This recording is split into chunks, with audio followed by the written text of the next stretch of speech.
मैं अभी सुन रहा था और कई कांग्रेस के प्रवक्ताओं के ट्वीट हैंडल मैंने देखा। कितनी दुर्भाग्य की बात है, इतनी ओछी मानसिकता और इतनी गिरी हुई विचार। मैं नहीं समझ पा रहा था कि कांग्रेस को हो सकता है। जो कांग्रेस धर्म के आधार पे देश की बंटवारा हुई और उस देश को कांग्रेस ने सेकुलर का एक पैजामा पहना दिया कि यह देश सेकुलर है। और क्या ये सेकुलरिज्म का यही पैमाना है?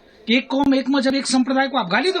इनके प्रवक्ताओं ने कई बार कहा कि चलो कोई बात नहीं, तीन राज्यों में आप लोग चुनाव हरवा दिया कांग्रेस को और आप जो है गौमूत्र पीजिए 5 साल।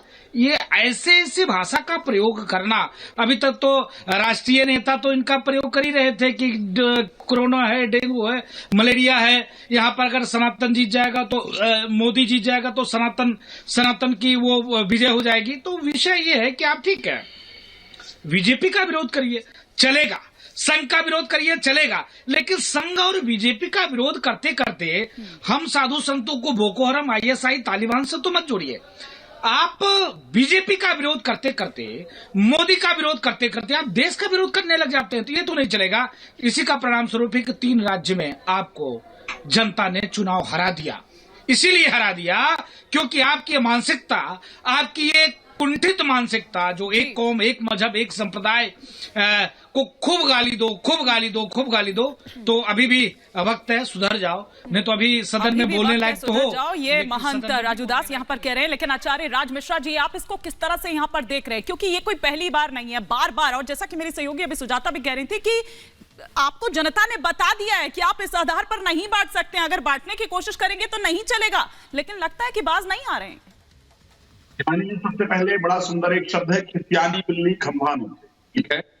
तो अब जब जनता ने उनको समझा ही दिया है तो उनके पास कुछ बचा तो है नहीं, लेकिन आपको सोचना होगा कि आखिर ये लोग हैं कौन। ये वो लोग हैं जो औरंगजेब के सपोर्टर है, ये वो लोग हैं जो चंगेज के सपोर्टर है, ये वो लोग हैं जो नादिर के सपोर्टर है, ये वो लोग हैं जो महमूद गजनी के सपोर्टर है। तो अब जब अभी तक क्या हो रहा था कि अभी तक बाकायदा इफ्तार पार्टियां आयोजित की जा रही थी, अभी तक बाकायदा गौ को रोड पर काटने का काम किया जा रहा था, अभी तक इस देश के अंदर इस प्रकार की परिस्थिति थी कि सनातन धर्म को जितना नीचे आप कर सकते हो उतना नीचे करने का प्रयास करो। अब क्या हुआ है, धीरे धीरे इनको दिख रहा है कि ये हिंदू जाग कैसे रहा है, ये सनातनी जाग कैसे रहा है, ये सनातनी एक कैसे हो रहा है। अगर ये एक होगा तो हमको बाहर का रास्ता दिखा देगा। तो अब वो जो पीड़ा है, वो जो बिलबिलाहट है, वो इनके अंदर से निकल करके आ रही है, लेकिन इनको सोचना होगा इनकी यही बिलबिलाहट हमको बिल्कुल राज मिश्रा जी, बिल्कुल आचार्य जी, आपके पास वापस लौटेंगे। बड़ा सवाल है कि बार बार सनातन